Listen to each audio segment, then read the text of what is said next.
A gente faz agora a nossa conexão com a redação de O Tempo na capital federal e conversa ao vivo com a editora-chefe de O Tempo em Brasília. Francine Ferreira, muito bom dia para você. Sobrevivemos, né? A mais uma eleição neste nosso Brasil. Olha, confesso para você, Francine, até abrindo um parênteses aqui na nossa coluna, completei a minha 10ª cobertura eleitoral desde 2006 que eu tô nessa batalha e o friozinho na barriga não passa nunca. Impressionante. Imagino que com você seja a mesma coisa, né? Pois é, Léo, não passa, né? E olha que algumas dessas coberturas aí a gente fez junto em BH, né? Então, justamente, repórteres de rua, verdade, lembro muito disso. Exato. Enfim, né? Mas não vamos entrar aqui em detalhes sobre quando isso aconteceu, não, para não revelar a idade. Mas agora, né, finalmente, aí essa primeira fase das eleições deste ano passou. Agora o foco no dia 27 de outubro, né? Em 11 capitais e outras 37 cidades vai ter aí segundo turno. Sim. Então tem essa outra etapa, mas o grosso mesmo já passou, né? É verdade, o mais pesado, o mais difícil já foi, até porque as câmaras municipais aí estão com seus candidatos eleitos. Francine, e em São Paulo, hein? Por lá, apesar da gente já ter um segundo turno definido aí para o dia 27 de outubro, mas ainda vai haver muitos desdobramentos relacionados ao Pablo Marçal, né? Pois é, Léo, isso mesmo. Ontem, inclusive, durante a programação, a gente chegou a falar disso, porque não tem como negar, né? Que Pablo Marçal, o ex-coach, né? O candidato que era candidato pelo PRTB, foi ele quem ditou o ritmo da campanha eleitoral em São Paulo. Tanto é que ele chegou embolado ali com Guilherme Boulos e Ricardo Nunes. As urnas precisou estar com mais de 99% apurado realmente para chegar a esse resultado, né? De Boulos e Nunes para o segundo turno. E aí, como que a gente analisa Pablo Marçal a partir de agora? Não tem como mais negar, ele não é mais influenciador, empresário, ele é um político.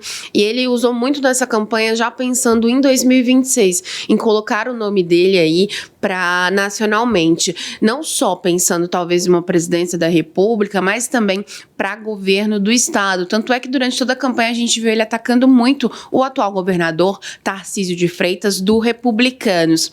Então, digamos que ele tinha chances, né, de chegar no segundo turno, mas estava muito pensando já em daqui 2 anos. Ele, inclusive, falou isso ontem aos jornalistas, depois de reconhecer a derrota. E ele, inclusive, até falou assim, que para apoiar Nunes, por exemplo, no segundo turno, Nunes teria que apoiar alguns projetos dele, enfim. Mas fato é que o foco dele continua sendo nesse eleitorado, no eleitorado de direita, mas talvez pode ter uma mudança aí de perfil para tentar se aproximar mais do centro, afinal, precisa conversar com uma maior parte do eleitorado para conseguir ser eleito. Mas, pensando daqui para frente, não quer dizer que ele vai ficar fora dos holofotes ou nada disso também, em função de ações que ele vai ter que responder na justiça eleitoral, na justiça criminal, também na cível. A gente lembra que, por exemplo, ele teve 3 perfis de Instagram suspensos pela justiça eleitoral, por abuso,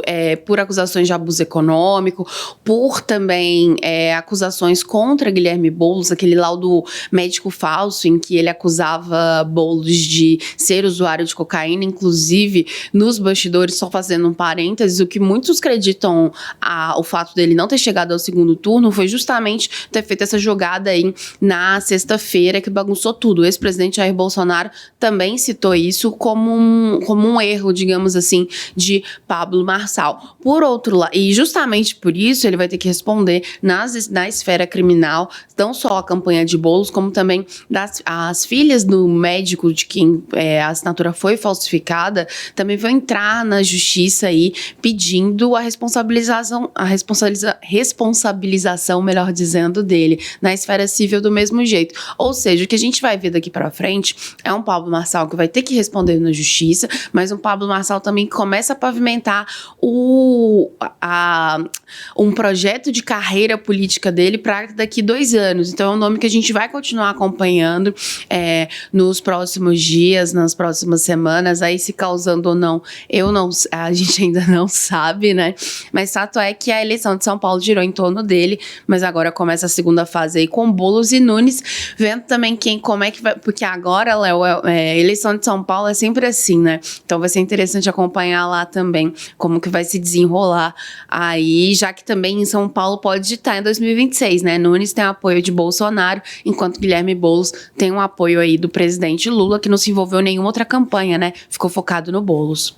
Pois é, Francine, eu olhando aqui para os números do Pablo Marçal, que ele teve aí uma votação de 1.719.274 votos. Com esse número, ele teria facilmente aí chance de ser eleito para deputado estadual de São Paulo, deputado federal, talvez o Senado, a depender de quem seriam os concorrentes dele. Agora, eu acredito muito, isso é uma avaliação minha, de que a direita vai ter que se unir a ele, né, em 2026, porque o Tarcísio de Freitas, se não for o candidato à presidência da República, vai tentar a reeleição em São Paulo. E caso a direita não se una ao Pablo, pode ser que ele seja um concorrente do Tarcísio para o governador de São Paulo, e isso pode embolar e muito o meio de campo por lá, né? Exatamente, Léo. É muita gente agora tentando disputar aí esse apoio de Bolsonaro para 2026, né? O ex-presidente está inelegível até 2030, então tem os nomes aí, por exemplo, de Caiado, né? O governador de Goiás, que inclusive, só fazendo outro parêntese, mas em Goiânia, né? Quem está disputando o segundo turno é justamente um candidato apoiado por Caiado e outro candidato apoiado por Bolsonaro. Então aí eles vão ter que se enfrentar nisso. Romeu Zema, governador de Minas, também é visto como um dos nomes, mas o preferido continua sendo de Tarcísio de Freitas, né, o governador de São Paulo, que é visto como um nome que seria, digamos que o mais natural para Bolsonaro em 2026, principalmente porque Tarcísio consegue aglutinar esse voto do centro. Então isso abre sim diversas possibilidades para um governo de São Paulo, se caso Tarcísio de Freitas sair mesmo, né, para a presidência, aí apoiar um outro nome. Agora, o que pesa muito em relação contra a Marçal, vamos dizer assim, porque no início que a gente via eram diversos apoiadores de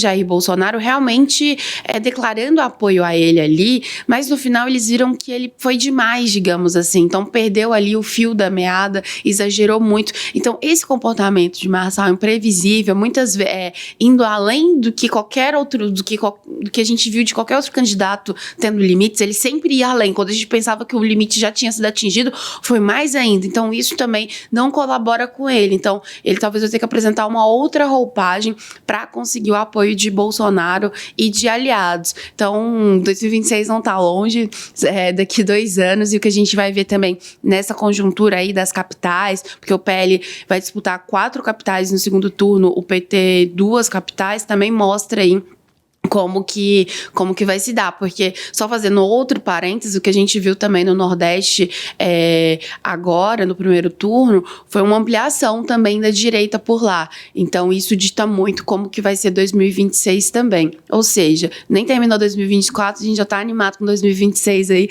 para cobrir as eleições de 2026. É sempre desse jeito. Francine Ferreira, editora-chefe de O Tempo em Brasília. Francine, muito obrigado, uma satisfação falar com você, boa semana. E também, enquanto trabalha, aproveite para descansar também deste domingo, dia 6 de outubro. Pode deixar, Léo, você também. Até mais.